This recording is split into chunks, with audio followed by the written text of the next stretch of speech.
TON Entreprise est un désastre, a déclaré mon père, alors qu'ils organisaient une intervention familiale pour me réparer. Maman semblait embarrassée même de prononcer mon nom. Puis la voix de ma sœur a tremblé. Pourquoi le visage de Léa est-il sur Forbes? Le silence s'est fait dans la pièce. J'ai levé les yeux, pendant que vous vous moquiez de moi, j'ai bâti un empire de 1,6 milliard de dollars. Le message est apparu dans la discussion de groupe familial à 5 heures du matin, marqué d'une icône d'avertissement rouge. Réunion d'urgence samedi 18 heures à la maison. Toute la famille espère que Léa viendra afin que nous puissions trouver une solution à la situation actuelle. La situation actuelle. Cette phrase m'a fait rire, même assis seul dans mon studio à Seattle. Il était plus petit que n'importe quelle chambre du manoir de mes parents dans le Connecticut. Mais il était à moi. Sans prêt, sans aide. Je me suis versé une tasse de café et j'ai relu le message. La formulation était trop soignée pour être spontanée.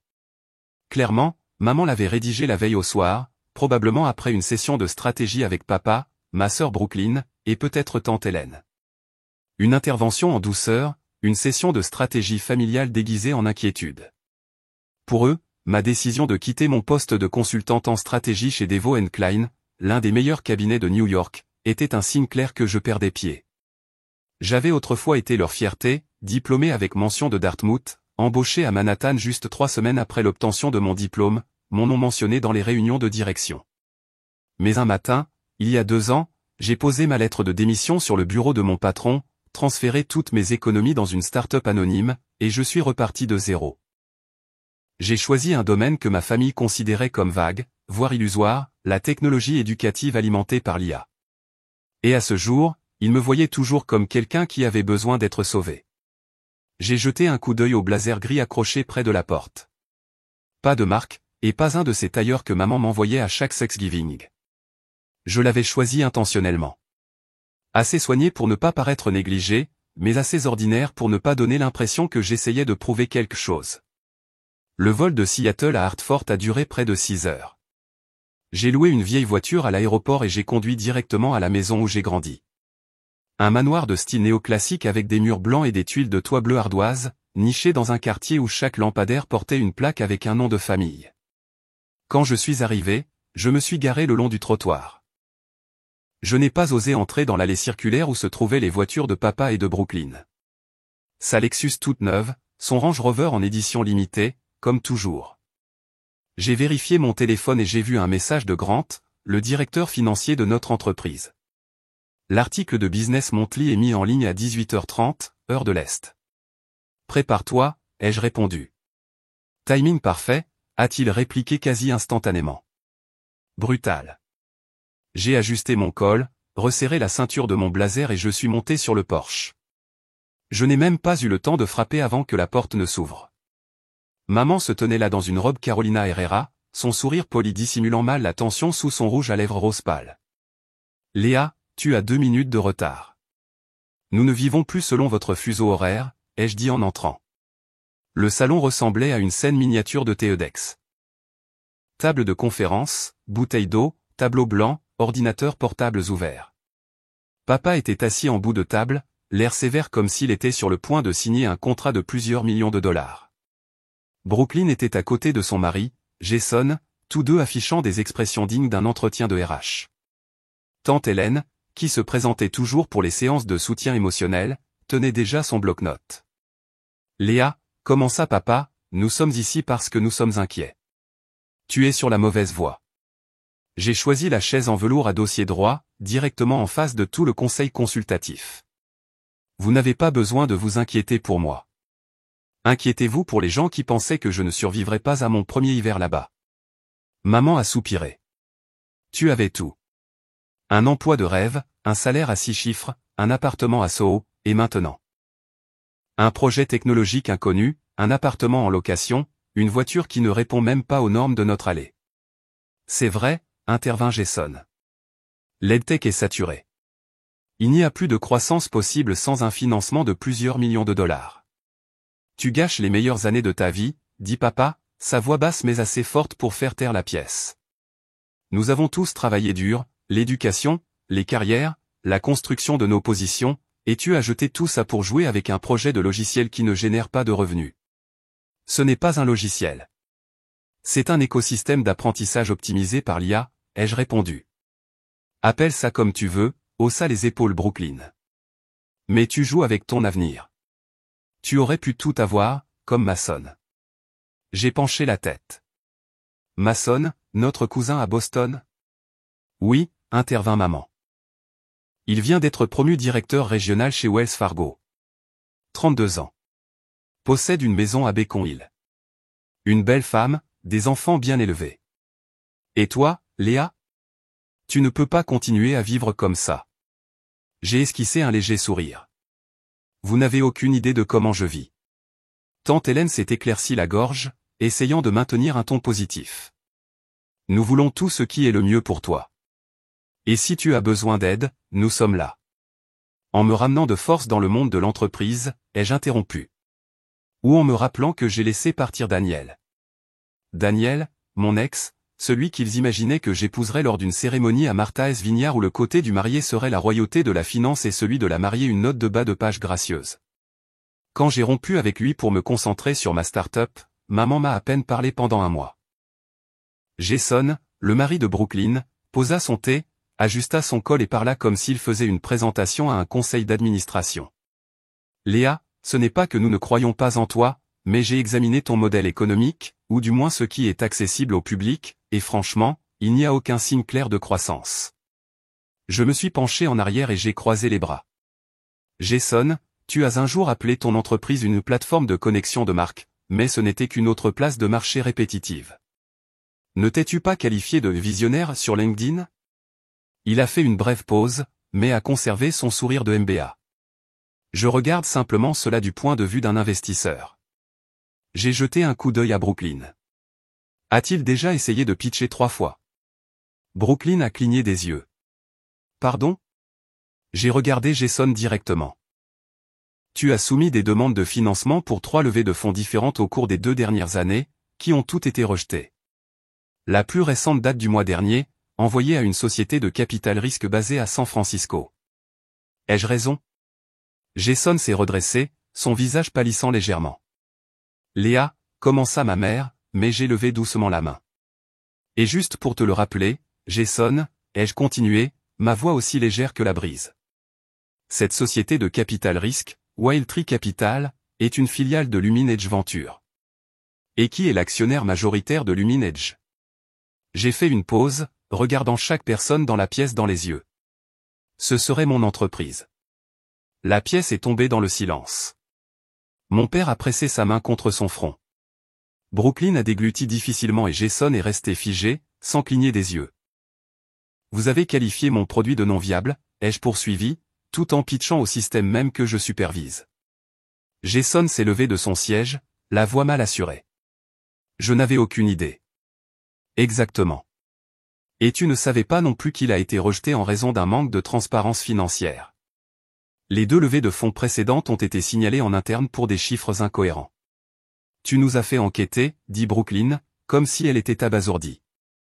Non, j'ai secoué la tête. Je sais simplement qui interagit avec mon écosystème. C'est ce qu'on appelle une gestion responsable. Tante Hélène a laissé échapper un souffle silencieux. Je pense que nous avons peut-être tous mal compris ce que Léa a accompli. Merci, Tati, ai-je dit. Mais pas besoin de me défendre. La vérité, c'est que personne ici n'a jamais demandé ce que je faisais réellement. Vous avez tous simplement vu que je ne correspondais plus à la définition du succès de la famille et avez supposé que j'avais échoué. Je me suis levé et j'ai ajusté mon poignet. Dans moins de 15 minutes, Business Monthly publiera un article sur mon entreprise, sur la technologie qui est maintenant intégrée dans les systèmes éducatifs de plus de 80 écoles dans 4 États. Mais pour l'instant, si personne n'y voit d'inconvénient, j'aimerais prendre un des biscuits aux amandes de maman. Toujours dans la boîte bleue, n'est-ce pas? Le silence planait dans l'air. Jason a baissé les yeux et Brooklyn a fixé la table. Je suis allé directement à la cuisine, étonnamment calme. Au moment où j'ai ouvert la boîte, mon téléphone a vibré dans ma poche. Pas la sonnerie habituelle. C'était la sonnerie spéciale que j'avais réglée pour Grant, mon directeur financier et cofondateur. J'ai pris le téléphone et j'ai lu le bref message. C'est en ligne. Il n'y avait pas besoin de demander. Je savais exactement ce que c'était. L'article de Business Monthly. Le nom que je n'avais plus à cacher. Je suis retourné dans le salon juste au moment où Brooklyn levait les yeux de son téléphone. Elle me fixait comme si elle venait de voir un fantôme sortir d'un portrait de famille poussiéreux. Léa, balbutia-t-elle. Pourquoi? Pourquoi es-tu sur la page d'accueil de Business Monthly? Jason lui a arraché le téléphone des mains, a fait défiler, puis s'est figé. Léa Carter, 29 ans, cofondatrice et PDG d'Edenova, l'une des startups d'éducation par l'IA à la croissance la plus rapide aux États-Unis. Valorisation la plus récente, 1,6 milliard de dollars. L'air dans la pièce a disparu. Je me suis dirigé vers la table, j'ai rempli mon verre, puis j'ai regardé mon père droit dans les yeux. Alors, quelqu'un veut savoir ce que fait réellement mon entreprise. Le silence a persisté. J'ai posé le verre et j'ai sorti une tablette de mon sac. D'un simple clic, l'écran a affiché l'interface de démonstration d'Edenova. Nous développons des systèmes d'apprentissage adaptatif pour les lycéens, en utilisant l'IA pour personnaliser les parcours d'apprentissage, comblant les écarts de réussite entre les régions et les milieux socio-économiques. Chaque comportement d'apprentissage est analysé en temps réel pour ajuster les stratégies d'enseignement. Je suis passé à un graphique de croissance.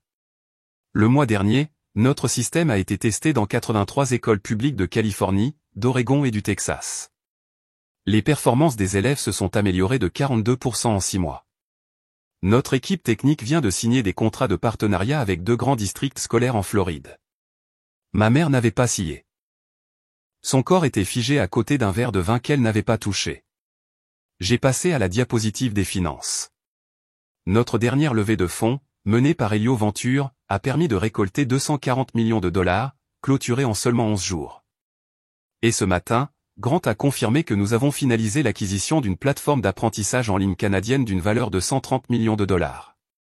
Mon père a agrippé la coudoir. Tu as donc construit tout ça ces 2 dernières années sans en dire un mot à la famille. J'ai levé les yeux, calme. Parce que vous étiez trop occupé à supposer que je m'effondrais pour me demander où j'allais réellement. Jason a balbutié. Mais qu'en est-il de Luminedge? Luminex est une filiale d'Edenova Capital, notre nouveau bras d'investissement indépendant lancé plus tôt cette année. Je l'ai regardé droit dans les yeux. Et oui, c'est Edenova Capital qui a rejeté votre proposition le mois dernier. L'équipe d'évaluation l'a signalé comme non durable, avec des données gonflées et manquant d'états financiers audités. Le visage de Jason s'est vidé de sa couleur. Brooklyn m'a regardé comme si elle ne reconnaissait pas la sœur qu'elle avait autrefois qualifiée de rêveuse. Je me suis tourné vers ma mère, qui n'avait toujours pas bougé. Tu m'as un jour demandé comment je vivais. Eh bien, voilà. Je vis pour construire quelque chose en quoi je crois. J'ai choisi le silence parce que je savais que si je parlais, vous n'essayeriez que de me ramener à la définition dépassée du succès de la famille. Je n'ai pas besoin de validation pour réussir. Mais si vous me demandez pourquoi je voulais cacher, la réponse est simple. Parce que vous n'avez jamais demandé avec un cœur qui voulait vraiment comprendre. La pièce était silencieuse. Dehors, par la fenêtre, le ciel était devenu d'un bleu profond. Je me suis levé, fermant la tablette d'un seul mouvement. Je ne suis pas venu ici pour prouver quoi que ce soit, mais je ne suis pas non plus venu pour me faire sermonner. Je suis venu parce que je suis prête à ce que cette famille voit que ma situation actuelle n'a pas besoin d'être sauvée. Elle est en train de remodeler l'avenir de l'éducation. Juste à ce moment-là, le téléphone de Brooklyn a de nouveau sonné. Elle a jeté un coup d'œil à l'écran et a parlé comme si elle n'y croyait pas. CNN vient de republier l'article. Et il t'invite pour une interview lundi matin. J'ai juste souri. Timing parfait. J'ai une réunion avec le département de l'éducation de Californie lundi. J'espère que ça ne se chevauchera pas. Je me suis dirigé vers la porte, puis j'ai fait une pause et je me suis retourné. Oh, Jason, si tu prévois toujours de lever des fonds, n'hésite pas à réessayer dans 6 mois, mais la prochaine fois, soumets une proposition plus claire. Et peut-être n'appelle pas la PDG de rêveuse illusoire dans tes emails internes. Grant a l'habitude de me les faire suivre. J'ai ouvert la porte. Dehors, une berline noire attendait déjà. Le chauffeur est sorti pour m'ouvrir la porte. J'ai jeté un dernier regard sur la pièce. Je suis toujours Léa, juste pas la Léa que vous imaginiez. Le lendemain matin, je me suis réveillé à 6 heures du matin à la douce lumière qui filtrait par la fenêtre de mon petit studio de Seattle. Mon téléphone était en silencieux, mais l'écran était rempli de notifications. Léa, peux-tu me rappeler? Je ne savais pas que c'était si grand. Brooklyn. Tu aurais dû me le dire depuis le début. Je suis vraiment désolé. Tu vaux mieux que quiconque dans cette famille ne t'a jamais accordé de crédit. Jason, à propos de la levée de fonds. Peut-être qu'on peut se rencontrer et discuter plus en détail. Honnêtement, je t'admire. Tante Hélène. Léa, je suis si fier de toi. Si tu as le temps, j'adorerais t'inviter à déjeuner. Pas de discussion de travail, juste en famille. Et des dizaines d'autres messages de parents éloignés, d'anciens camarades de classe, d'anciens collègues de Devo & Klein, même de Daniel, l'ex qui m'avait un jour dit que je devais être plus réaliste si je voulais réussir dans le monde réel. Son message ne contenait que 3 mots. J'avais tort. J'ai posé le téléphone, j'ai allumé la machine à café et je me suis assise à mon bureau. Toutes les interviews d'aujourd'hui avaient déjà été programmées avant la publication de l'article. Tout ce que j'avais à faire était de me présenter et de continuer à faire ce que je faisais depuis 2 ans. À 10 heures du matin, je suis entré au siège d'Edenova, un immeuble de 4 étages au bord du lac Union, dont l'extérieur était recouvert de verre dépoli. Pas d'enseigne tape à accent grave-l'œil, pas besoin de renommée superficielle. Tout était conçu pour refléter la philosophie que Grant et moi avions construite ensemble, efficace, raffinée et en avance sur son temps. Tout le monde est en effervescence, a dit Anna, notre responsable de la communication, alors que j'entrais dans le hall. CNBC a appelé 3 fois. Ils veulent filmer une interview cet après-midi, si tu es d'accord. Envoie-les au 3e étage. La salle de réunion Nebula a un excellent éclairage. Alors que j'entrais dans l'ascenseur, un autre message est arrivé de ma mère. Maman, ton père prévoit de venir à Seattle la semaine prochaine. Il dit qu'il veut comprendre ton travail, pas pour juger, juste pour apprendre. Peux-tu trouver du temps? Je n'ai pas répondu. Quand quelqu'un manque la chance de vous voir depuis le début, il doit apprendre à attendre le bon moment pour être réintégré. L'interview avec CNBC s'est déroulée sans problème. Ils ont gardé une configuration simple. Un tableau blanc, une lampe de bureau et une seule question. Qu'est-ce qui vous a fait garder ce secret pendant 2 ans, même de votre famille? J'ai regardé droit dans la caméra, la voix stable. Parce que quand vous dites aux gens que vous construisez quelque chose qui n'a jamais été fait auparavant, la première chose qu'ils demandent n'est pas comment aider, mais si vous allez échouer. J'avais besoin d'espace pour penser grand sans être diminué par le doute. Et il s'avère que le silence est l'endroit où la vision grandit le mieux. Cette réponse a été montée en un segment de 30 secondes et est rapidement devenue virale sur LinkedIn, Twitter et les principaux médias. Peu de temps après, j'ai commencé à recevoir des emails de directeurs d'école, de directeurs de districts scolaires, et même d'un représentant du bureau du gouverneur de Washington demandant une réunion. Pendant ce temps, mon téléphone personnel continuait de s'allumer. Brooklyn a envoyé un 3e message. Brooklyn, j'avais tellement tort. Tu n'as pas à répondre, mais si jamais tu as besoin de moi, je serai là. J'ai regardé le message, ne ressentant ni colère ni sentimentalité, juste la clarté que tout se mettait enfin en place. Quand vous n'avez plus besoin d'être vu, c'est à ce moment-là que les autres commencent à vouloir vraiment vous regarder. En fin de journée, je me suis assis seul dans mon bureau, le coucher de soleil projetant une lumière ambrée à travers les fenêtres. Grant est entré, tenant une bouteille d'eau et une feuille de données fraîchement imprimée. Tu devrais voir ça, a-t-il dit en la posant sur le bureau. Qu'est-ce que c'est, ai-je demandé. Nous venons d'entrer dans la liste des 10 meilleures plateformes mondiales d'éducation par l'IA à surveiller. Business Tech et Innovat l'ont publié simultanément. J'ai laissé échapper un léger rire. Ça pourrait valoir la peine de le partager avec la famille. Alors, tu vas les rappeler, a demandé Grant doucement, sans insister. J'ai fait une pause un instant, puis j'ai secoué la tête. Pas encore. Ils vont trop vite après être restés immobiles pendant 2 ans. Tu sais, Grant, tout le monde n'est pas prêt à faire face à la version de vous qu'ils ont autrefois méprisée. Je me suis retourné vers mon écran et j'ai ouvert la feuille de route du mois prochain. 3 nouvelles écoles dans l'Illinois se préparaient à mettre en œuvre le système Edenova. La famille peut attendre. Le monde, non. Cet après-midi-là, alors que je préparais des documents pour une réunion avec Sarah Chin, l'investisseuse légendaire connue pour soutenir les startups licornes, Maya, mon assistante, a frappé légèrement à la vitre. Léa, il y a un visiteur non annoncé qui attend à la réception. Il dit s'appeler William Turner. J'ai levé les yeux, les doigts toujours sur le clavier. Ce nom résonnait comme une voix d'un chapitre oublié du passé. Qu'a-t-il dit en arrivant, ai-je demandé. Juste qu'il vous connaissait et qu'il veut avoir une conversation personnelle, a répondu Maya, essayant de ne pas sourire. Il porte un costume, Armani, mais il est un peu froissé. Probablement à cause de la pluie. Je me suis redressé. Faites-le monter, mais seulement pour 5 minutes. Et mettez-le dans la salle de conférence latérale. Pas de thé. Maya a incliné légèrement la tête et est partie sans un autre mot. Moins de 2 minutes plus tard, William est entré dans la petite pièce à côté de mon bureau, celle que nous utilisons habituellement pour les entretiens de stagiaires. La lumière blanche rendait son visage encore plus pâle, probablement pas aidé par la chemise de couleur crème légèrement froissée à ses poignets. Léa, a-t-il dit, ce même sourire familier persistant, celui qui me troublait à l'université. Tu as l'air d'avoir beaucoup de succès.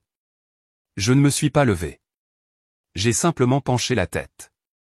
Toujours Léa, hein. La même à qui tu as dit qu'elle devrait rester dans un rôle de soutien parce que la technologie est un jeu d'homme. Il a fait une pause. Je ne pensais pas que ce commentaire te marquerait aussi longtemps.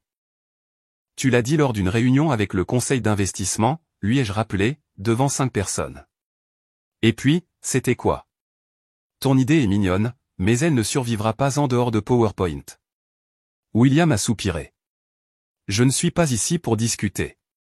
Je suis venu parce que j'avais tort et je voulais m'excuser. J'ai attendu un instant. Tort, ou surpris que j'ai atteint un niveau que tu n'aurais jamais cru possible? Les deux, a-t-il dit honnêtement. Je n'aurais jamais imaginé que tu construirais quelque chose comme Edenova. J'ai lu l'article de CNBC et j'ai senti que je devais m'excuser avant de prendre trop de retard. Je me suis redressé. Savais-tu que ton entreprise a soumis une proposition de partenariat il y a 2 semaines? William a cligné des yeux. Cette proposition a été rejetée ce matin, ai-je dit calmement. Votre projet repose toujours sur des modèles de données d'il y a 2 ans. Pas d'IA optimisée, pas d'API ouverte, pas de préparation à l'intégration système. Je me suis levé et j'ai ouvert la porte. Et si tu veux un conseil honnête de ma part, la prochaine fois n'utilise pas l'étiquette vieille amie pour contourner la réception ici. Tout le monde prend rendez-vous à l'avance. William s'est mordu la lèvre, les yeux baissés. Je comprends. Je n'ai rien dit de plus. Maya est arrivée juste à temps, faisant un geste vers l'ascenseur. Il est parti sans se retourner. 10 minutes plus tard, j'étais dans la salle de conférence principale où Sarah Chin venait de poser son sac à main sur la chaise. Elle était le symbole d'une génération d'investisseurs qui ne suivaient pas les marchés, mais les façonnaient. Bonjour, Léa, a-t-elle dit en me serrant la main, ses yeux brillants d'intérêt. J'ai vu un gentleman plutôt agité en sortant. Laissez-moi deviner. Le passé? Quelqu'un qui pensait autrefois que je n'étais pas assez bonne pour m'asseoir à cette table. Sarah a ri de bon cœur. Bien. Les gens comme ça ont une utilité. Ils nous rappellent que le doute de la mauvaise personne est le carburant le plus puissant. J'ai affiché la première diapositive. Edenova est sur le point de lancer un nouveau modèle pilote avec 12 internats dans le Vermont, et nous nous préparons pour notre phase d'expansion internationale. Et c'est exactement pourquoi je suis ici. Léa, je ne veux pas seulement investir de l'argent. Je veux investir de la confiance. Et il semble que vous n'en manquiez pas, j'ai levé les yeux, croisant son regard. C'est vrai, mais je suis sélective sur où je la place. Quiconque je choisis doit croire en l'avenir que je construis, pas en une réplique de ce qu'ils connaissent déjà. La réunion a duré 90 minutes, profonde, spécifique et pleine de vision. À 16 heures, alors que je révisais le contrat de mise en œuvre pour le réseau d'internat du Vermont, Maya est entrée, tenant une tablette, son expression hésitante. Léa, Brooklyn est en bas. Elle est venue sans rendez-vous et dit qu'elle attendra aussi longtemps qu'il le faudra. J'ai levé les yeux de l'écran. Depuis combien de temps est-elle là? Plus de 2 heures. Je lui ai demandé de partir, mais elle a dit, je ne partirai pas tant que Léa n'acceptera pas de me voir. Elle est toujours dans le salon d'attente à côté du coin café du personnel. Je suis resté immobile un instant, puis j'ai lentement fermé mon ordinateur portable. Amène-la à la salle de réunion 3. Devrais-je lui offrir un café? Non. Le café est pour les gens qui sont respectés. 10 minutes plus tard, je suis entré dans la salle de conférence latérale. Brooklyn était assise, agrippant la poignée de son sac Prada comme si c'était le dernier bouclier entre elle et la vulnérabilité. Ses cheveux autrefois parfaits commençaient à se défaire, et ses talons étaient enlevés, placés sous la table. À première vue, personne n'aurait deviné qu'elle était autrefois appelée, la première fierté de la famille, par notre mère. Léa. Elle s'est immédiatement levée. Tu me vois enfin. Tu as attendu. Ça veut dire que tu as besoin de quelque chose de moi. Je me suis assise, les yeux rivés sur les siens. Brooklyn a hésité. Ce n'est pas seulement pour le travail. Donc, c'est pour le travail, ai-je coupé. Jason essaie de trouver un partenaire éducatif pour sauver son nouveau projet. Ils n'ont pas atteint les objectifs d'inscription pour obtenir le financement initial. Ils pensent que s'ils s'associent à Edenova, ou même s'ils obtiennent simplement ton approbation, les investisseurs pourraient leur donner plus de temps. J'ai croisé les bras, la voix froide. Jason a un jour qualifié Edenova de produit de démonstration dans un email à un groupe d'investisseurs à Chicago. Il a aussi dit, cette entreprise est construite sur un fantasme technologique féministe. Je me suis penché en arrière. Pensait-il que je ne le découvrirais pas? Brooklyn a baissé les yeux. Tu ne mérites pas ça. Tu as construit tout un système. Je le sais maintenant. Je le vois plus clairement que quiconque. Je suis désolé, Léa. Mon ton est resté stable. Jason n'a pas seulement rabaissé mon travail. Il m'a rabaissé. Et toi? Tu étais à ses côtés à chaque fête, à chaque chuchotement, et tu n'as rien dit. Quand j'avais besoin que quelqu'un croie en moi, tu m'as regardé comme si j'étais naïve. Léa, j'avais tort, mais j'essaie de me racheter, a dit rapidement Brooklyn. Pas seulement pour sauver le projet. Je veux que nous soyons à nouveau des sœurs. Je sais ce que j'ai perdu. Je l'ai regardé un instant, puis je me suis lentement levé. Tu sais ce qui m'a fait le plus mal? Pas que tu ne m'aies pas aidé, mais que tu sois resté là pendant qu'il me méprisait et que tu n'aies rien dit. Je me suis dirigé vers la porte, mais je ne l'ai pas ouverte. Quant au partenariat, ça n'arrivera pas, elle s'est redressée, la voix tremblante. Tu nous coupes vraiment les ponts. Je me suis retourné. Tu dis que tu es désolé, mais tu ne comprends toujours pas. Ce n'est pas une question de haine. C'est une question de savoir ce qui n'a plus sa place. La pièce était silencieuse. Seul le bourdonnement lointain d'une imprimante dans le couloir remplissait l'espace. Tu peux partir, ai-je dit calmement. Ou rester assise quelques heures de plus comme avant. C'est ta décision, mais je ne serai pas celle qui tiendra la porte ouverte. Je suis sorti, sans jamais me retourner. Quand je suis retourné à mon bureau, Maya s'est penchée et a demandé doucement, devrais-je organiser une voiture pour emmener mademoiselle Brooklyn à l'aéroport? Non, elle connaît le chemin du retour. Et si ce n'est pas le cas, alors il est temps qu'elle apprenne. Un mois après l'article de Business Monthly, je commençais à m'installer dans un rythme rempli d'appels incessants, de peu de temps libre et d'innombrables offres de partenariat de la part d'endroits qui m'avaient autrefois refusé. Pourtant, j'ai gardé la même routine. Commencer la journée à 6 heures, terminer à 20 heures, sauf en cas d'urgence. Mercredi matin, Maya est entrée dans mon bureau plus tôt que d'habitude, tenant sa tablette avec un air légèrement perplexe. Léa, il y a quelqu'un qui attend dans le hall. Il dit que c'est ton père. Je me suis figé.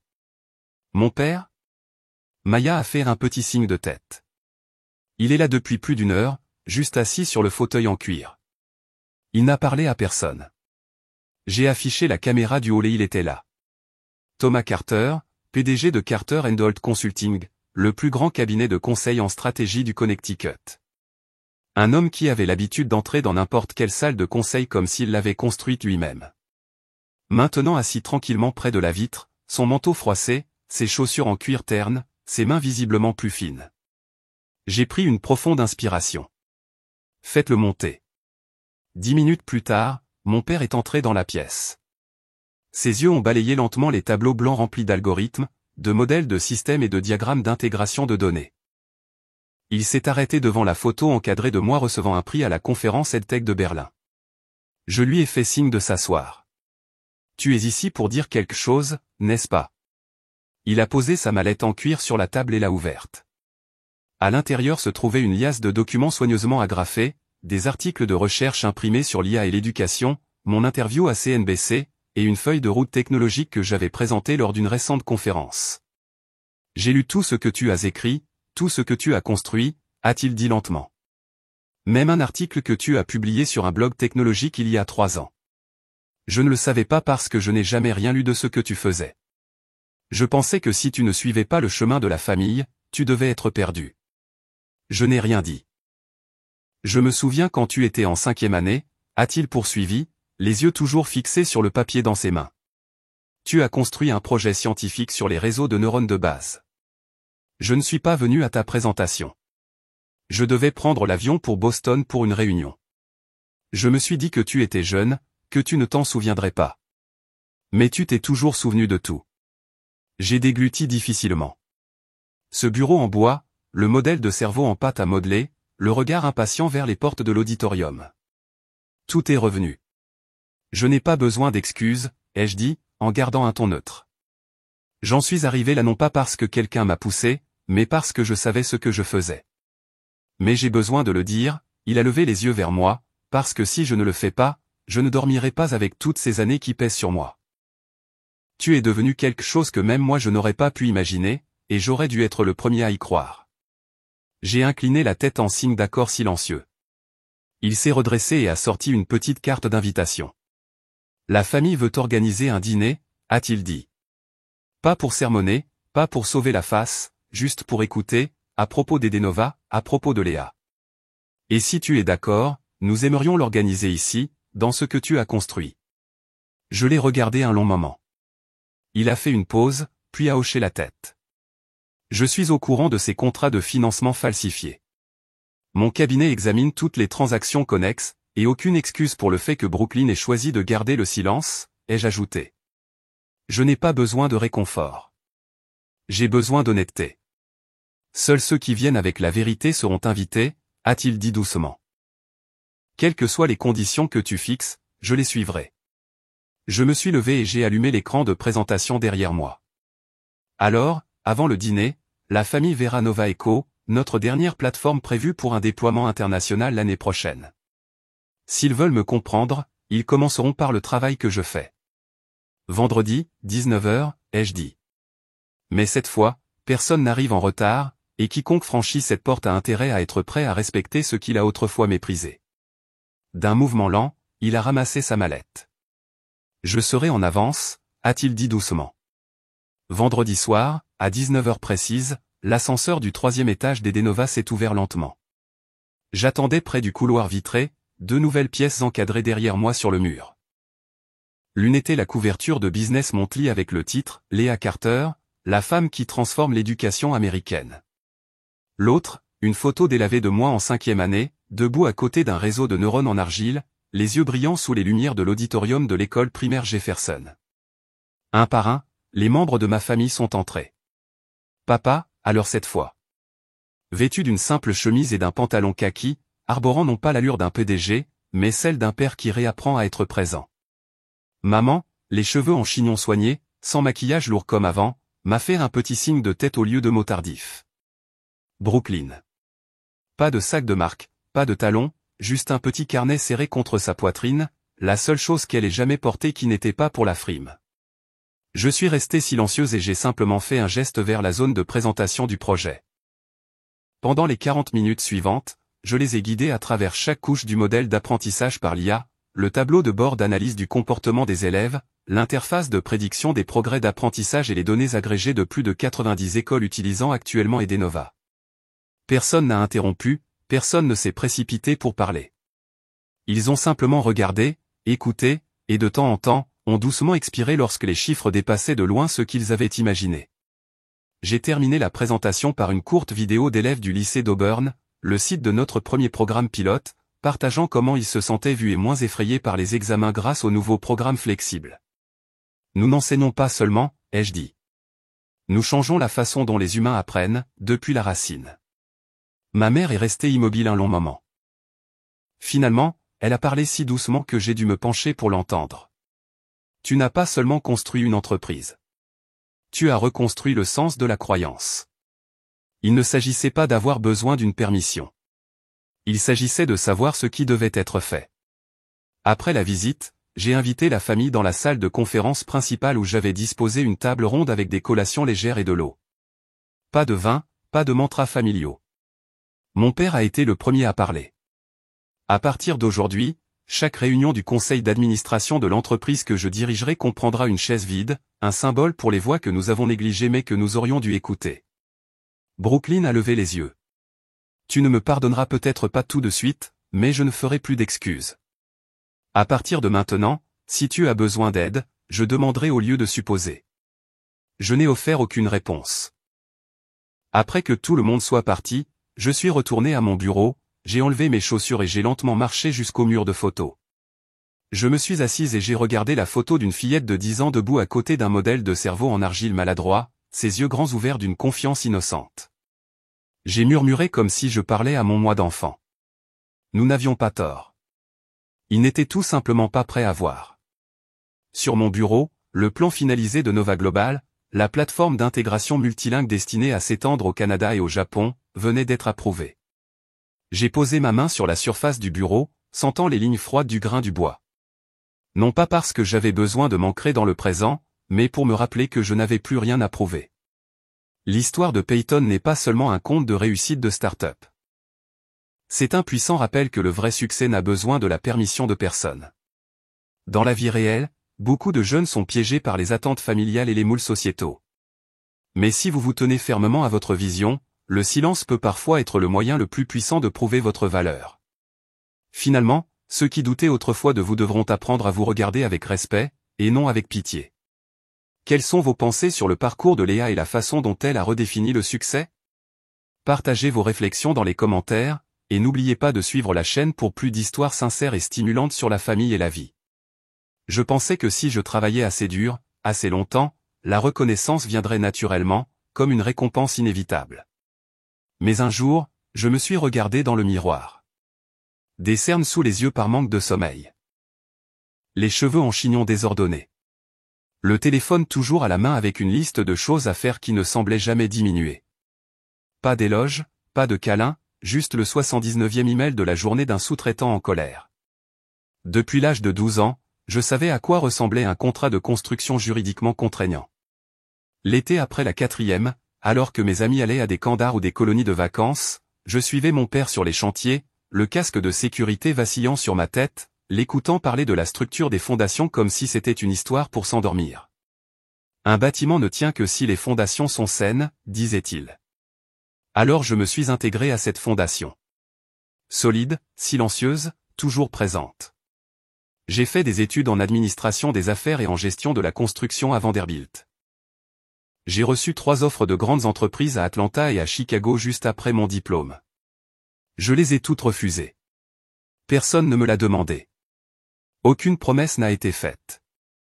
Mais le regard dans les yeux de mon père quand je suis entré dans le bureau de l'entreprise après mon diplôme, ce subtil signe de tête et les mots « je savais que tu reviendrais » m'ont fait sentir que je faisais le bon choix. L'entreprise s'appelait Sanders Build Co. De l'extérieur, elle ressemblait à un immeuble de bureaux élégant de 3 étages avec un logo en acier poli. Pour moi, c'était l'endroit où je m'étais endormi sur une pile de plans, où j'avais pris racine comme un arbre qui n'avait pas besoin d'arrosage. J'ai commencé comme coordinatrice de projet, j'ai gravi les échelons jusqu'à devenir directrice des opérations en seulement 3 ans. Chaque pas en avant ne s'accompagnait d'aucun applaudissement, seulement de l'attente tacite que l'échec n'était pas une option. J'ai travaillé plus de 80 heures par semaine, pas une seule fois, mais constamment pendant 9 ans.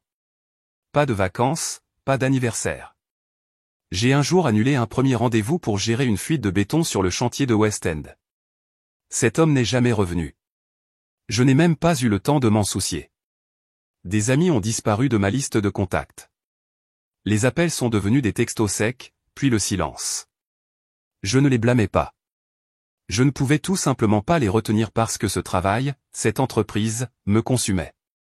J'ai entièrement revu notre système de comptabilité interne, numérisé la coordination des matériaux et créé un suivi de l'avancement des constructions en temps réel. Ces changements ont permis à l'entreprise d'économiser des centaines de milliers de dollars chaque trimestre. Le bénéfice après impôt a bondi de près de 65% en 5 ans. Je savais que mon père examinait les rapports financiers tous les jours. Il voyait tout ça. Mais la seule chose qu'il ait jamais dite était, « Peyton, tu dois encore apprendre à mieux communiquer avec les entrepreneurs. » Comme si j'étais juste un autre rouage qui ne tournait pas assez bien. Je n'ai jamais pensé que c'était injuste. Je me disais, c'est bon. Mon tour viendra. Mais ce tour ne cessait de s'éloigner, comme une ombre avalée par le brouillard. Une fois, j'ai été invité à prendre la parole lors d'une conférence sur la construction à l'échelle de l'État. Tout ce qu'il a dit, c'est « vas-y, mais ne partage pas trop d'informations sur nos projets ». Quand les gens me qualifiaient de « cerveau opérationnel », derrière le succès de Sanders Bildco, ils se contentaient de hocher la tête et de changer de sujet. Je n'avais pas besoin de compliments. Je voulais juste cette vieille promesse qu'un jour cette entreprise serait à moi. Mon père, Roy Sanders, me l'avait dit quand j'étais petite fille. Cette phrase était autrefois la petite étincelle qui me tenait éveillé sur le sol des salles de conférence. Elle m'a aidé à traverser des négociations brutales avec nos clients les plus difficiles. Elle m'a donné une raison de manquer des mariages, des baby showers, et ces nuits où abandonner semblait plus facile. Mais une question que je n'ai jamais posée était, tient-il toujours cette promesse ? Parce que quand on avance trop longtemps, on ne remarque pas toujours que quelqu'un d'autre a discrètement déplacé la ligne d'arrivée. Ce que je n'ai jamais prévu, c'est que la personne qui a fait ça était quelqu'un que je pensais avoir quitté la course des années auparavant. Tout a commencé à changer un mardi matin à la mi-octobre, lorsque je suis entré dans le bureau et que j'ai vu ma mère réaménager la salle de conférence du 3e étage. Cet espace était généralement réservé à la planification stratégique, pas un endroit où elle serait habituellement. Elle s'est tournée vers moi, tenant un vase de pivoine, sa voix douce. Elle utilisera cette pièce quelques fois par semaine. Ton père pensait que l'équipe de communication avait besoin d'un espace plus créatif. J'ai fait une pause. Elle est qui ? Vanessa. Elle a souri. Non, Savannah. Elle est arrivée de Florence hier. Ma poitrine s'est serrée. Savannah. La sœur de 2 ans mon aînée, dont le nom n'avait pas été mentionné depuis 4 ans, était maintenant le centre d'attention dans une pièce que j'utilisais autrefois pour diriger chaque réunion de projet majeur. Celle qui avait abandonné l'université en 2e année pour parcourir l'Europe en peignant des toiles à l'huile et en jouant de la musique classique obscure dans des cafés espagnols revenait maintenant travailler chez Sanders Bildco.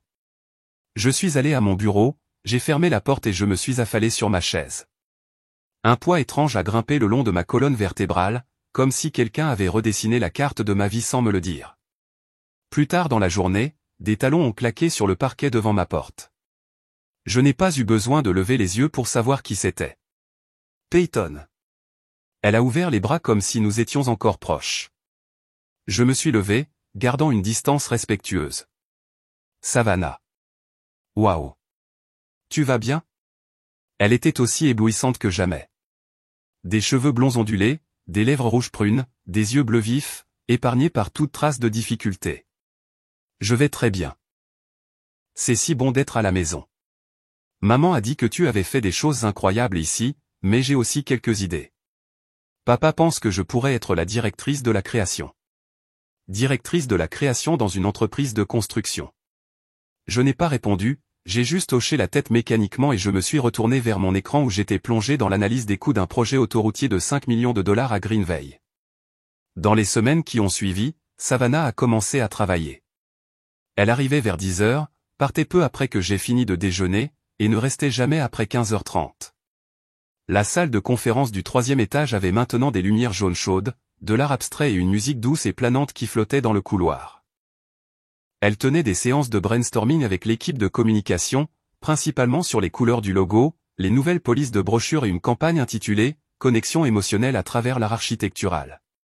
Chaque fois que j'entrais, la conversation s'éteignait, comme si je n'avais pas ma place dans l'entreprise même que j'avais aidé à reconstruire. J'ai commencé à remarquer que quelque chose n'allait pas. Nos réunions de stratégie du jeudi, autrefois verrouillées dans mon calendrier, étaient discrètement reprogrammées. Quand j'ai demandé à Eleanor, notre assistante de direction, elle a hésité. Je pense que Roy rencontre Savannah et l'équipe de communication séparément aujourd'hui. J'ai descendu le couloir, j'ai jeté un coup d'œil par la porte vitrée. À l'intérieur, Mon père hochait la tête d'un air pensif devant un diaporama tandis que Savannah faisait un geste vers une carte de client comme si elle avait été élevée sur des chantiers. Ce soir-là, j'ai vérifié le calendrier de la salle de conférence. Au moins 5 réunions auxquelles j'assistais habituellement ne mentionnaient plus mon nom. Pas de résumé, pas de mise à jour. J'ai appelé mon père, la voix stable. Papa, j'ai remarqué que je ne suis plus incluse dans plusieurs groupes d'analyse de projet.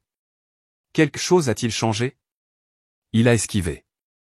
Oh, j'essaie juste quelque chose de différent. Savannah apporte une perspective nouvelle. Parfois, il faut une approche plus douce pour l'engagement des clients. J'ai dégluti. Mais c'est moi qui gère ces projets. Oui, mais tu es débordé. Je veux juste partager la charge. Personne ne te remplace. Un mensonge. Cette phrase ressemblait à un piège enveloppé de velours. Le lendemain, je suis entré dans la salle de conférence à 8h59. Tout le monde était déjà là. Les diapositives avaient commencé, et Savannah présentait une stratégie de renouvellement de marque intitulée « Sanders Build Co., un programme pour construire l'émotion ». Personne ne m'a regardé. Personne ne s'est levé pour m'offrir un siège. Je suis resté là, un frisson me parcourant l'échine, puis je suis sorti discrètement, fermant la porte avec des mains tremblantes. Une semaine plus tard, Eleanor a accidentellement posé un projet de document sur mon bureau. Proposition de restructuration de la direction. Mon nom n'apparaissait qu'une seule fois dans l'annexe, sous « personnel de soutien spécialisé ». Je ne m'étais jamais senti aussi étrangère dans un endroit qui m'avait un jour semblé être une seconde maison. Le plus amer n'était pas que Savannah soit revenue. C'était qu'elle soit entrée comme si elle n'était jamais partie. Comme si moi, celle qui avait passé une décennie à tout maintenir, n'était qu'une ombre floue derrière une scène sur laquelle elle venait d'être invitée en tête d'affiche. Je savais que quelque chose de plus grand était caché. Je ne savais tout simplement pas encore quoi. Mais je savais qu'un jour viendrait où j'ouvrirais cette porte et où le vent cesserait de souffler en leur faveur. Je cherchais un ancien contrat du projet Truman Ridge, un projet que je devais examiner pour des révisions de clauses de compensation dues à des changements de matériaux. J'avais géré ce projet personnellement, donc chaque détail était gravé dans mon esprit comme des empreintes digitales. Mais Savannah, dans une prétendue « réforme archivistique interne », avait ordonné que tous les dossiers papier soient déplacés au sous-sol, les remplaçant par un « système de classement d'inspiration ouverte », ce qui signifiait des étagères murales blanches remplies de dossiers pastels et de vases de fleurs séchées. Je suis passé au sous-sol vers 18h. L'air était humide, les néons vacillaient, et la poussière s'accrochait à tout comme des couches d'histoire oubliées.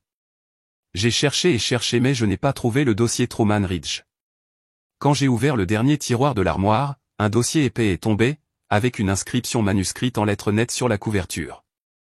Document de transfert interne confidentiel. Mon doigt s'est figé sur la couverture. Un frisson glacial a parcouru ma colonne vertébrale comme une alarme interne. J'ai pris une profonde inspiration et je l'ai ouvert. La première page indiquait une date de signature, le 12 mars, il y a exactement 6 mois. Sous le titre en gras se trouvaient des rangées de langage juridique dense, sec mais sans équivoque. Roy Thomas Sanders et Eleanor G. Sanders conviennent par la présente de transférer 75% de la propriété de Sanders Build Co. à Savannah G. Sanders, en conservant 25% entre les signataires. Mon nom n'était nulle part. J'ai feuilleté chaque page, espérant une note de bas de page, un amendement, une clause retardant l'exécution. Rien. Tout était finalisé, notarié, signé par des avocats, légalement estampillé.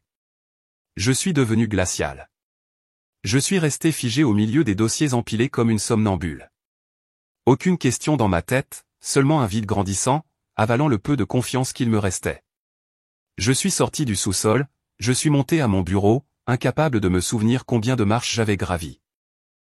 J'ai laissé derrière moi les papiers de Truman Ridge, j'ai laissé mon ordinateur portable, j'ai laissé le café intact. La seule chose que j'ai emportée était ce mince dossier, plus lourd qu'un coup de poing dans la poitrine. Dans ma voiture, je n'ai pas mis le moteur en marche. Je suis resté assise là, à fixer le volant. 6 mois.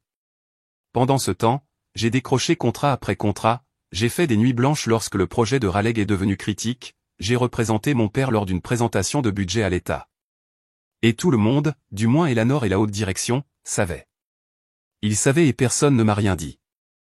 J'ai conduit jusqu'à la maison comme si quelqu'un d'autre avait pris le contrôle de mon corps.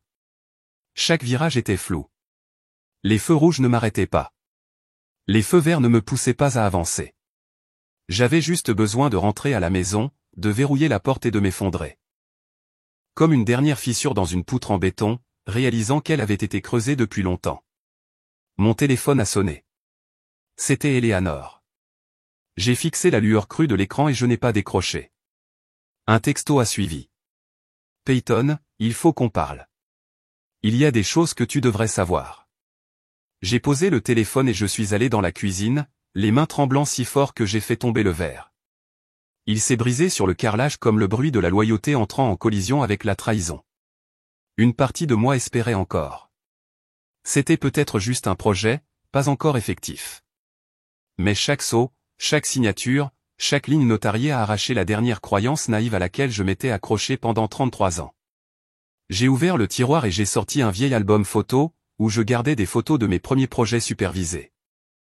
Sous les photos se trouvait une lettre que mon père avait écrite quand j'avais 14 ans, après que j'ai remporté la première place à un concours de maquettes écologiques à l'échelle de l'État. Son écriture s'inclinait doucement sur la page. Tu dirigeras cette entreprise un jour.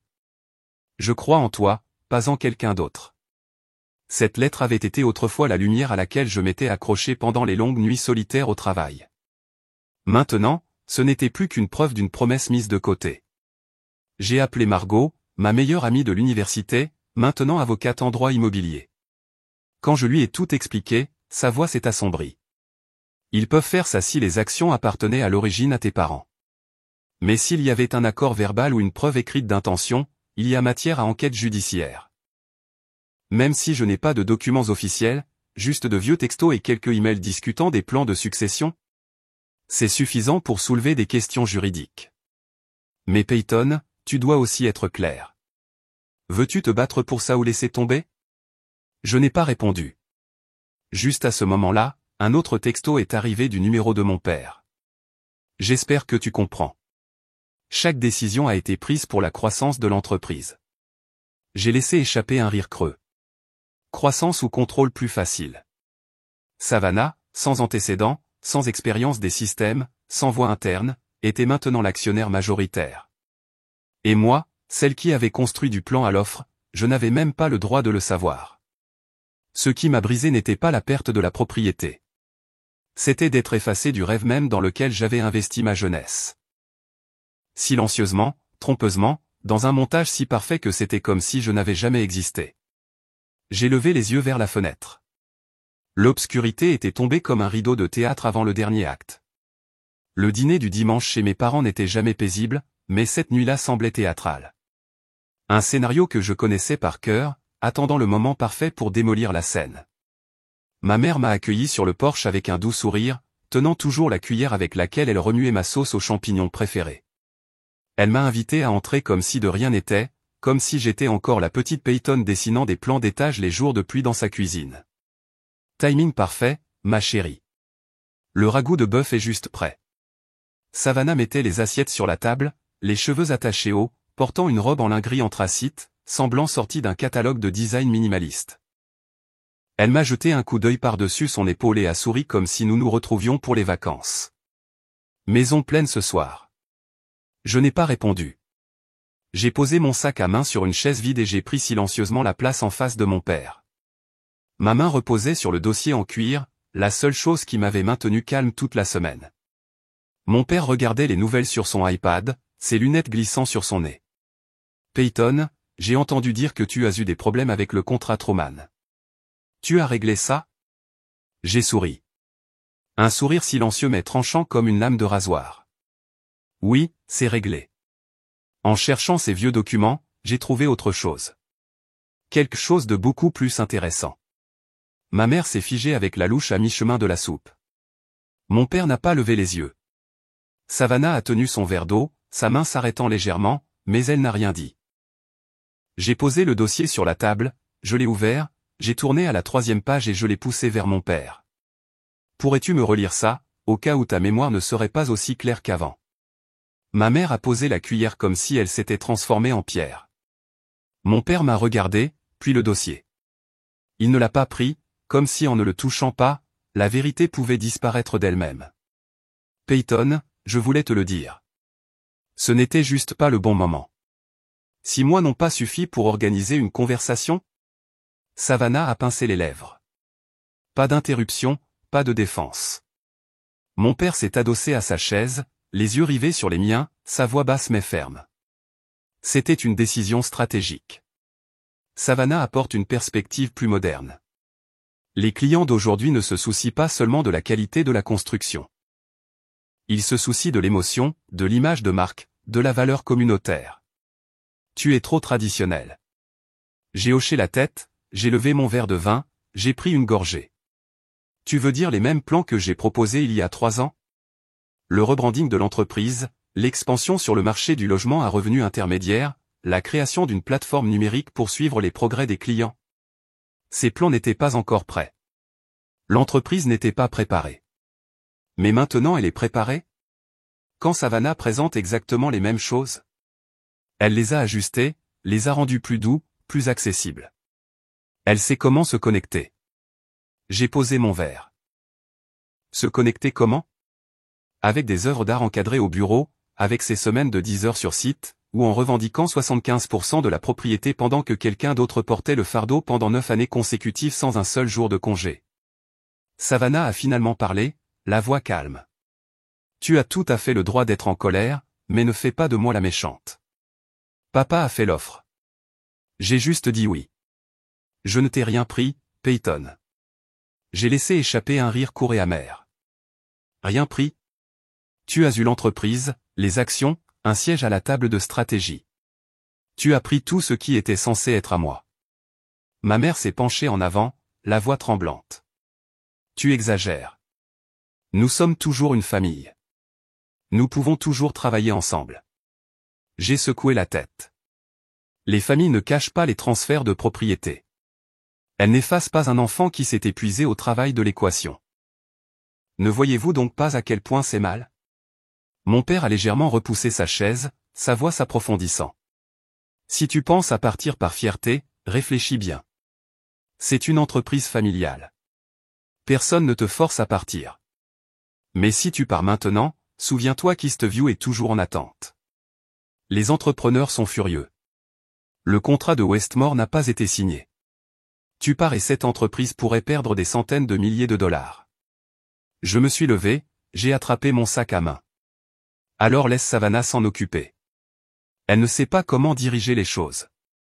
Mais elle en est propriétaire, n'est-ce pas? Personne n'a répondu. Je me suis tourné pour partir. À la porte, ma mère m'a appelé. Peyton, où vas-tu? Je n'ai pas regardé en arrière.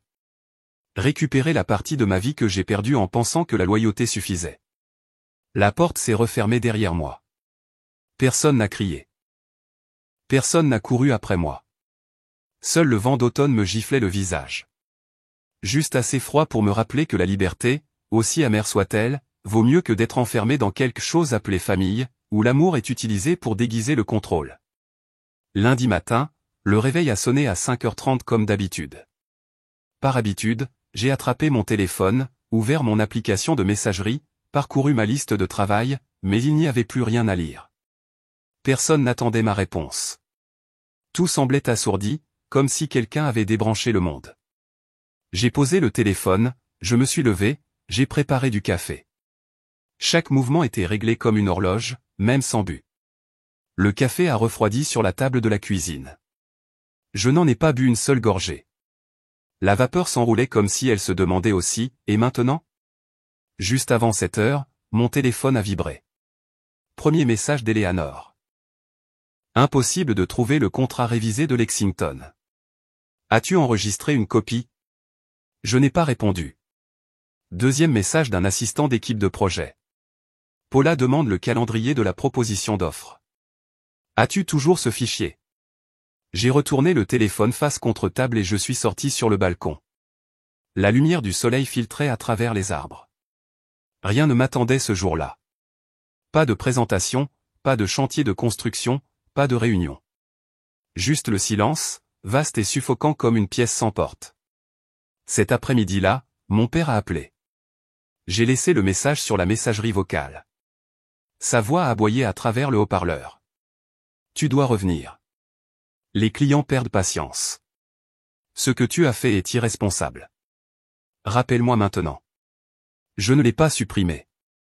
Je ne l'ai pas sauvegardé non plus. Je l'ai laissé intact, comme une petite preuve de la façon dont il a toujours fait de la responsabilité un fardeau à sens unique. Le troisième jour, Maxwell Carter, PDG de Carter & Sloan, un partenaire représentant près de 30% du chiffre d'affaires annuel, a appelé mon numéro personnel. Peyton, tu vas bien? J'ai fait une pause. Je vais bien, mais je ne travaille plus chez Sanders Build Co. Je sais. C'est pour ça que j'appelle. Savannah ne connaît pas ces chiffres. Elle parle comme si elle faisait une visite guidée de musée. Elle n'a pas pu répondre à une seule question sur l'avancement. Es-tu ouverte au travail en freelance? Pas pour le moment, mais merci de penser à moi. Si tu changes d'entreprise, fais-le moi savoir. Carter & Sloan suit les gens, pas les entreprises. Je l'ai remercié et j'ai raccroché. Je n'étais ni heureuse ni triste, juste en train de regarder les fissures se propager exactement comme je l'avais prédit, sans aucun sentiment de soulagement. Ce soir-là, je me suis assise par terre, disposant les documents comme les pièces d'un puzzle d'une peinture dont quelqu'un aurait essayé d'effacer l'artiste. Les campagnes que j'ai lancées, les clients que j'ai négociés, les budgets que j'ai rédigés. J'ai tout photographié, constituant une archive personnelle. Je n'ai rien pris qui appartenait à l'entreprise. Pas de données internes cachées, juste un enregistrement précis de mon rôle. Assez clair pour que quiconque puisse le voir s'il en avait besoin. Vendredi matin, j'ai envoyé un email au RH pour demander le paiement de mes congés non pris. 6 semaines complètes que je n'avais jamais touchées. Presque immédiatement, mon téléphone a sonné. C'était ma mère. Peyton, vas-tu vraiment couper les ponts comme ça? Penses-tu que j'avais un autre choix? Je ne suis pas d'accord avec la façon dont ton père a géré les choses, mais ce qui est fait est fait. J'ai laissé échapper un rire calme et amer. Personne ne signe accidentellement un accord de transfert, maman. Elle est restée silencieuse. Puis sa voix s'est adoucie, à peine plus qu'un murmure. Paula est débordée. Ton père est agité. Les clients commencent à se retirer. Alors laisse-les gérer. Ils ont choisi celle qu'ils croyaient qualifiée. L'appel s'est terminé sans drame. Pas d'excuses, pas de supplications pour que je revienne, juste la distance dont j'avais besoin pour enfin respirer. Cet après-midi-là, j'ai reçu un message d'un numéro inconnu. Peyton, ici Gareth Westfield. J'ai entendu dire que vous avez quitté Sanders Build Co. J'ai admiré la façon dont vous avez géré le projet Hamilton l'année dernière. Si vous êtes ouverte à l'idée, j'adorerais vous offrir un café. J'ai regardé le nom. Westfield Développement, le concurrent numéro 1 de l'entreprise de ma famille sur le marché de la construction du Sud. J'ai répondu. Libre lundi matin. Un café noir, sans sucre. À 20h, la sonnette a retenti. 3 courts carillons si familiers qu'ils m'ont glacé le sang. J'ai regardé par le Judas. Mon père se tenait là, la chemise froissée, la cravate à moitié défaite, serrant une pile de documents froissés. Une vision rare pour un homme qui marchait habituellement comme s'il avait tout sous contrôle. J'ai ouvert la porte sans dire un mot. Il faut qu'on parle, Peyton. Il est entré sans attendre d'invitation, ne balayant rien du regard autour de lui, comme si cette maison appartenait encore à l'autorité qu'il avait autrefois sur moi. Paula n'a pas pu gérer le compte Carter. Le projet Lexington prend du retard à cause d'une erreur d'approbation de budget. L'entreprise s'effondre. Je ne peux pas la laisser couler à cause d'un caprice. Je me suis assise sur le canapé, les bras croisés. Alors laisse la propriétaire porter le poids. C'est pour ça qu'elle a signé. Il a expiré bruyamment. Tu dois revenir. Le plus tôt sera le mieux. Il n'y a pas de revenir comme si de rien n'était. Si tu veux négocier, soyons clairs. Je ne suis pas une employée. J'ai été retiré du jeu en silence. Que veux-tu? Je l'ai regardé droit dans les yeux. 40% des parts, un siège au conseil d'administration, pas plus de 45 heures par semaine, 3 semaines de congés payés par an, sous contrat. Son visage a légèrement tressailli, puis s'est retroussé en un rictus. Tu parles de la famille comme si c'était une vente aux enchères de terrain. Vous avez transformé l'entreprise en une bourse. J'apprends juste à jouer selon les règles. Il est resté silencieux un long moment. Holly n'acceptera jamais de céder une part aussi importante. Alors soit toi et maman vous séparez de vos 25% restants, soit vous laissez l'entreprise continuer à sombrer sous quelqu'un qui ne peut pas tenir un contrat. Tu me menaces? Non. Je redéfinis ma valeur. Tu as 2 jours pour y réfléchir. Je me suis levé, j'ai ouvert la porte, signalant que la conversation était terminée. Il n'a pas bougé tout de suite. Un temps, 2. Puis il s'est retourné et est sorti, laissant derrière lui la faible odeur de fumée de son col. Mardi après-midi, j'ai reçu un appel de ma mère. Ton père a contacté Harold Peterson. Il veut que la famille se réunisse dans la salle de conférence privée de Stone & Bell demain à midi. Je n'ai pas demandé pourquoi. Je n'en avais pas besoin. La salle de conférence se trouvait au 6e étage d'un immeuble en verre, à seulement 4 pâtés de maison du siège de Sanders Build Co. Une longue table en bois, des chaises en cuir noir de chaque côté, des bouteilles d'eau fraîche qui transpiraient sur des sous-verres. Harold était assis au centre, des dossiers ouverts. Ma mère était à gauche, les yeux baissés quand je suis entré. Paula est arrivée en dernier, sans maquillage, les cheveux attachés en arrière, son habituel sourire facile absent. Mon père a commencé. Peyton, nous voulons résoudre cela en douceur. Si ce n'est pas pour la famille, alors au moins pour l'entreprise. Harold a ouvert le dossier. Nous avons examiné votre proposition. 40% des parts, c'est important, mais compte tenu des contributions passées, c'est négociable si une partie est transférée de Savannah. Paula a levé les yeux. Je veux les quitter, Peyton. Mais les 75% étaient ce que maman et papa ont offert. Je ne l'ai pas demandé. Si je cède 35%, il me reste 40%. Je perds le contrôle. Tu n'as jamais eu le contrôle, Savannah. Tu étais assise dans un fauteuil que quelqu'un d'autre avait laissé vacant. Elle est restée silencieuse un moment, puis a dit lentement. Je suis fatiguée. Je ne veux pas porter quelque chose que je ne comprends pas. Je veux juste contribuer là où je suis la plus forte. Harold a hoché la tête. Alors nous sommes d'accord. Paula transfère 35% des parts. Peyton en détient 40%. Vos parents gardent 25%. Vous siégez toutes les deux au conseil d'administration. Toutes les décisions importantes nécessitent un vote majoritaire. Mon père a haussé un sourcil. Je deviens directrice des opérations, supervisant les opérations, les finances et les RH. Paula continue en tant que directrice de la création, s'occupant des médias et des relations extérieures. Personne n'a objecté. Harold a immédiatement rédigé le mémorandum. Quand le stylo a touché ma main, j'ai fait une pause, non pas par hésitation, mais parce que ce n'était pas seulement une signature. C'était une déclaration. J'ai signé mon nom, d'une écriture audacieuse et stable. Alors que les papiers passaient autour de la table, je n'ai pas regardé le visage de mon père. Je n'avais pas besoin de reconnaissance. Ce dont j'avais besoin, je venais de le récupérer en valorisant ce qui m'avait été discrètement volé. Le lundi suivant la signature, je suis entré dans le bureau avec un nouveau titre. Plus la fille qui réparait les catastrophes à huis clos. Plus l'employé qui se cassait en deux pour faire tourner les engrenages. Ce jour-là, la plaque sur ma porte a été remplacée. Peyton Sanders, directrice des opérations. Police nette, ligne précise, pas de fioritures, pas de faux-semblants. Tout comme moi. L'ancien bureau avait disparu. J'en ai demandé un plus petit, plus proche des équipes de projet, plus loin de la salle de conseil principale. Non pas par modestie, mais pour entendre le vrai bourdonnement de l'entreprise. La vérité ne se trouve pas au dernier étage. Elle vit à côté de l'imprimante où les employés mâchent des stylos avant une échéance. Savannah avait aussi son propre espace, à air ouverte. Elle a abandonné le bureau en verre que maman avait choisi et l'a remplacé par du bambou, un tableau d'idées encombré et quelques chaises aux couleurs vives. Elle a souri quand je suis entré. Ne t'inquiète pas, je ne peindrai pas pendant les heures de travail. Tant que tu maintiens une croissance trimestrielle stable, tu peux jouer du ukulélé au déjeuner si tu veux, ai-je répondu sans sourire. Cette répartition des responsabilités a pris effet presque immédiatement. Je me suis occupé des finances, des RH, de la coordination de projets et de l'audit interne. Savannah s'est concentrée sur la promotion de la marque, le service client et les campagnes de développement communautaire.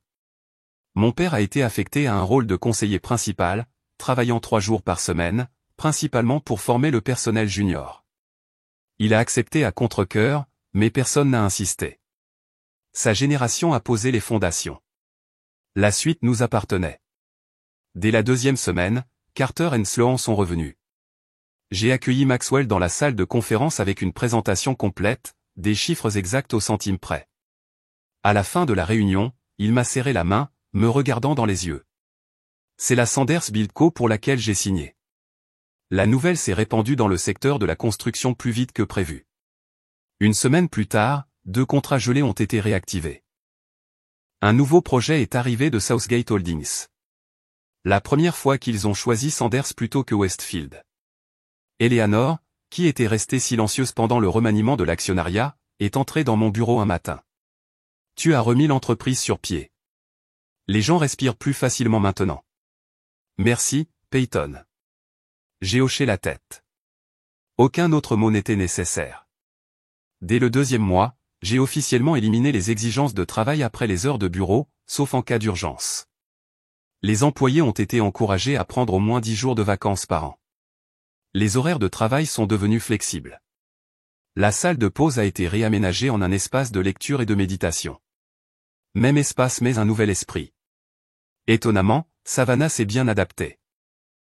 Elle a lancé une série de podcasts internes, Construire de l'intérieur, où le personnel partageait des histoires personnelles et pourquoi ils aimaient construire.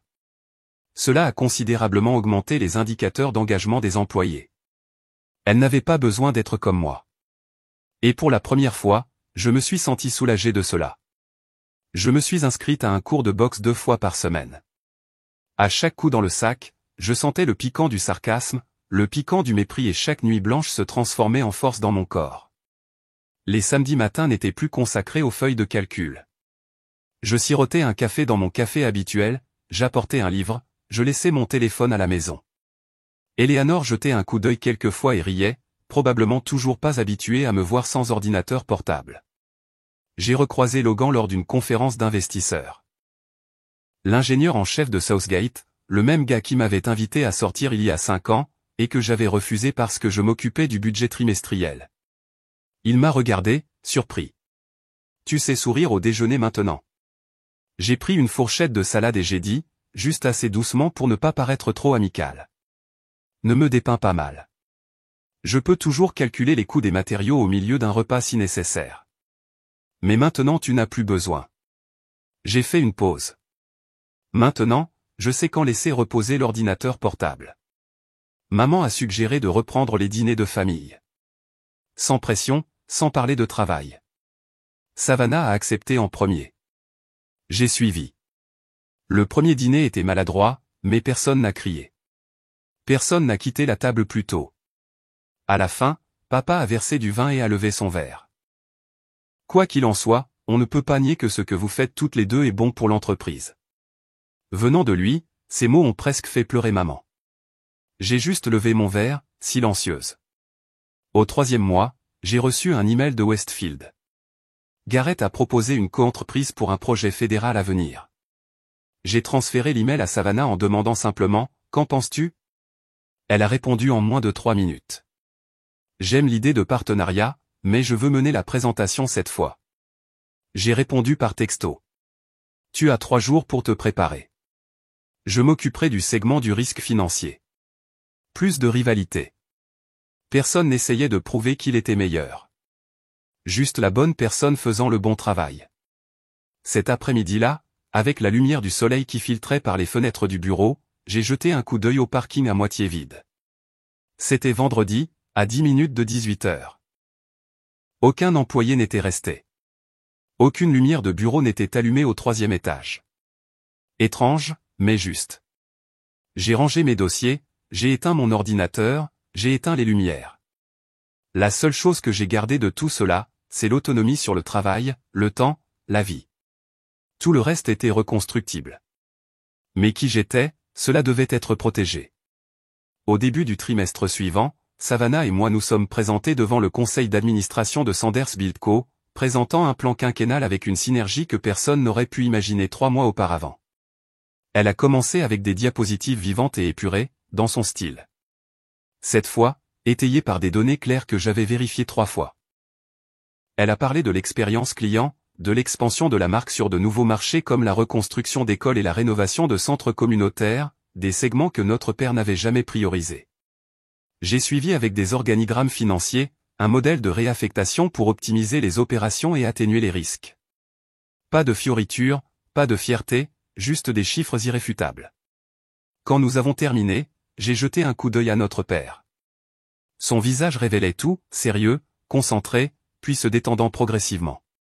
Il a fait un léger signe de tête, comme s'il admettait enfin ce qu'il avait longtemps évité. Sa fille avait dépassé l'ombre qu'il avait projetée. Un membre du conseil d'administration a demandé « Êtes-vous convaincu que ce plan peut soutenir les opérations à votre échelle actuelle ?» Savannah ne m'a pas regardé. Elle a répondu sans hésiter.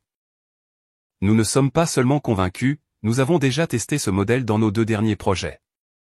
Le temps d'achèvement a diminué de 12%. Les commentaires des clients se sont améliorés de 18%. J'ai hoché la tête. Ces chiffres ont été audités en interne. Tous les rapports ont été soumis vendredi dernier. La réunion s'est terminée par un consensus total. Un membre du conseil m'a pris à part dans le couloir. Vous deux m'avez fait repenser le terme gestion d'héritage. Je n'ai pas vu un leadership s'harmoniser comme ça depuis longtemps. Je n'ai rien dit. Je lui ai juste serré la main et j'ai continué à marcher. Ce soir-là, Savannah est entrée dans mon bureau en tenant 2 smoothies. Fraise mangue, sans glace, léger, sucré. Je me suis souvenu que tu aimais ça comme ça. Tu essaies de faire la paix ? Elle s'est assise en face de moi, a doucement fait tourner sa tasse. Non, j'admets juste qu'il est peut-être temps d'arrêter de mesurer. Chacun est fort à sa manière. Je ne peux pas faire ton travail, et je n'en ai pas envie. Je me suis penché en arrière dans mon fauteuil. Tu pensais que je n'avais pas de vie personnelle, que j'étais rigide, sèche. C'était vrai ? Elle a haussé les épaules. Peut-être à un moment donné, mais maintenant je comprends. Tu n'as pas choisi d'être comme ça parce que tu manquais d'émotion. Tu l'as fait parce que personne d'autre n'aurait tenu le coup si tu n'avais pas fait ta part. Tu as porté toute cette famille pendant près d'1 décennie. Le silence s'est installé entre nous. Je me suis tourné vers la fenêtre où le lampadaire illuminait les branches qui changeaient tranquillement de couleur. Merci d'avoir rendu les actions. Je ne les ai pas abandonnées. Je les ai rendues. Elles n'ont jamais été à moi pour commencer. Le dimanche soir, le dîner de famille semblait moins tendu qu'auparavant. Maman ne me servait plus de nourriture dans mon assiette comme si elle pouvait compenser les choses avec des portions. Papa ne posait pas de questions sur les rapports financiers au milieu du repas.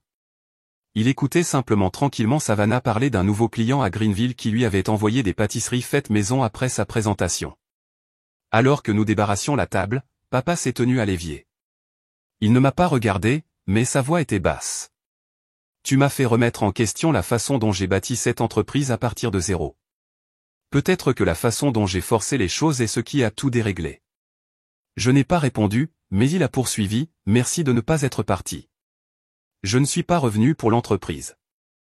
Je suis revenu pour ce que je méritais. Oh, maintenant as-tu l'impression de l'avoir ? J'ai regardé le verre propre dans ma main, je l'ai posé doucement sur le support. Presque assez.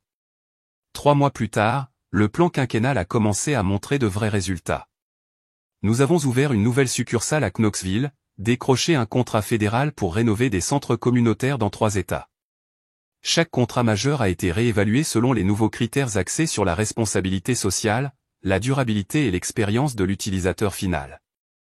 Savannah a lancé une série de campagnes intitulées « Bâtisseurs de ville », mettant en lumière les histoires d'ouvriers du bâtiment, de superviseurs de chantier et d'architectes de tous horizons.